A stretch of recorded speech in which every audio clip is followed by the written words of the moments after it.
Hey everybody, and welcome back to the channel.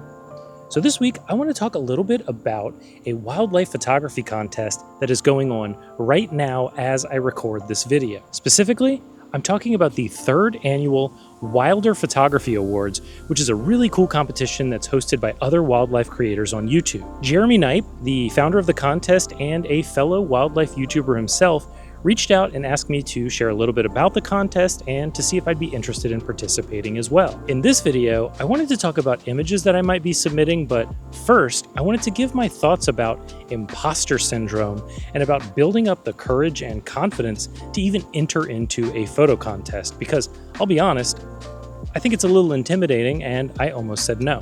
Oh, and by the way, I'm also going to be out doing some photography while we talk about this because today I feel like being an excellent multitasker.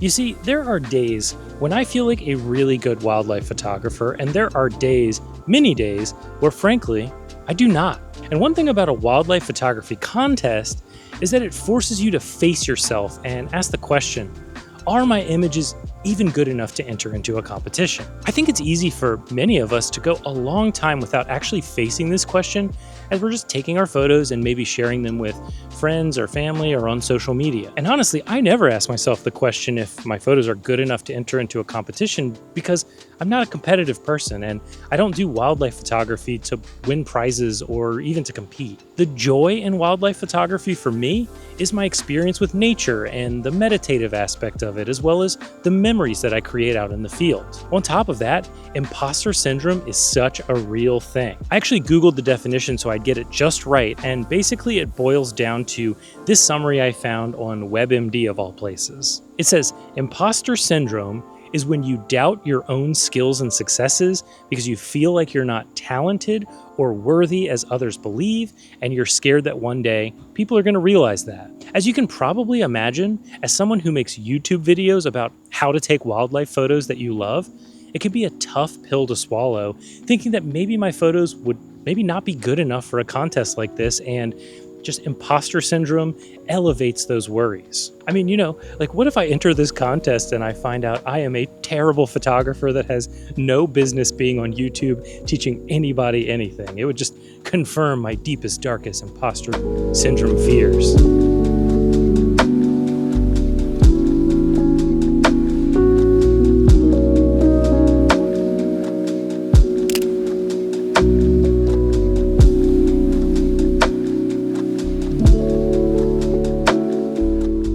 Honestly, it's all a lot to think about. At least it can be if you overthink it. And even if you don't have a YouTube channel, for similar reasons, just not wanting to put yourself out there and face the reality that your photos might not all be winners can feel intimidating. So I empathize with that. In fact, I just received a copy of an annual wildlife magazine from my home state that is filled with incredible images taken by other really talented photographers, many of whom I know personally. I mean, check out this eastern screech owl by Carolyn Prevost out of Chesapeake. This is an incredible shot.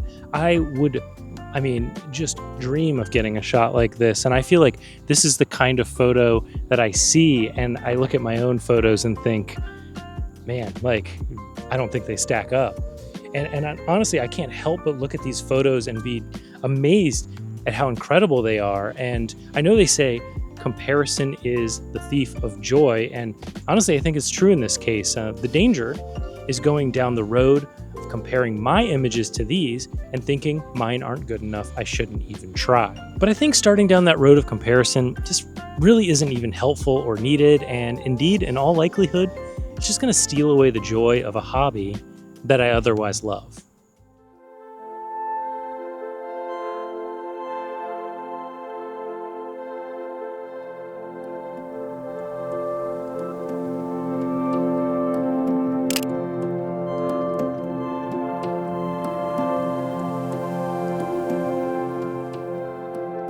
So after all of that consideration, why did I decide to enter anyways? How did I gain the confidence?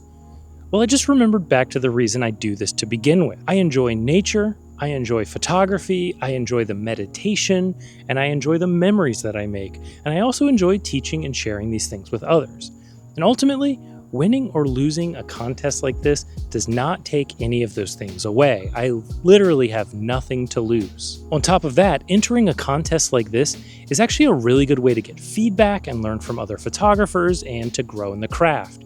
I actually find it a bit inspiring to hear what people think when they see my photos, especially if they have, experience doing this themselves. The whole exercise also makes you think critically about your own photos and see them from the perspective of your viewer, which is always a helpful skill to keep in mind as you're shooting and thinking about your eventual viewer out in the field. I think the best thing you can come away with from a contest like this is the thought, oh, I never realized this is how people see and think about my photos and the stories that they tell.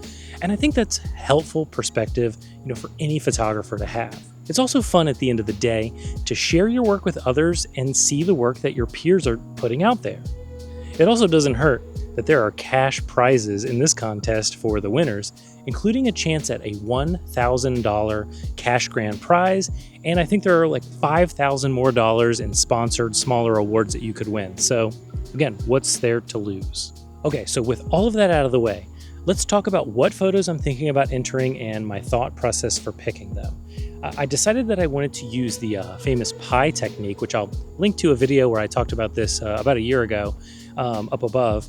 But I wanted to use the pie technique and pick a portrait shot, an interaction shot, which would be a bird interacting with another bird or another animal or something along those lines, and an environment shot, which would be a bird that is surrounded by its environment, and the environment sort of tells a story. So portrait, interaction, environment, PIE, that's the pie technique. So I think I've selected my entries for each category, and I want to talk through which ones I picked and what I like about each.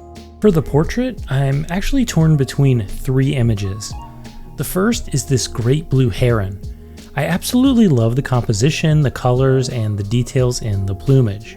The only downside in my mind is that great blue heron are common and it might not, stand out as much in the competition. I also have this photo of a great blue heron, and it's honestly one of my favorite portraits that I've ever taken of a great blue heron, and I think it only really suffers from 2 things. One, that it's not really doing anything, so there isn't much movement or story in the photo, and 2, that it's also just a great blue heron, which is a pretty common bird and it might not stand out as much to the judges. My second choice is this yellow-crowned night heron. I took this recently and I love the details and the colors and the painterly look of the image. On the other hand, there isn't much movement in the image or story in the image, and I think there's a chance it might fall flat with the judges. The third is this image of an African elephant that I took on safari in South Africa last year, and I love the detail, I love the lines, and I love the shapes and the composition, and this one is also just one of my favorite images. Which one do you like best? Let me know in the comments down below. For the interaction shot, I'm fairly certain that I want to submit this photo, which is also from South Africa. I found this helmet shrike feeding its young during a bushwalk, and instantly I was enamored by this species, just knowing that it was something special that I may never get to see in person again. For my environmental shot, I'm partial to this photo of a female cardinal sitting amongst the blooms of the early spring that just so well match her plumage. I'm also considering this image from my hometown that, although is man-made, does represent the true environment where many of our resident egrets live. My third choice would be this eagle that I found resting on this dead tree while on safari in Africa as well, and I just love the colors, the shapes, and the minimalism of the photo, so this definitely is one that I am considering. Which one do you like better? Let me know in the comments down below. Okay, so if you are interested in entering this contest yourself, the contest is open for entries until September 22nd.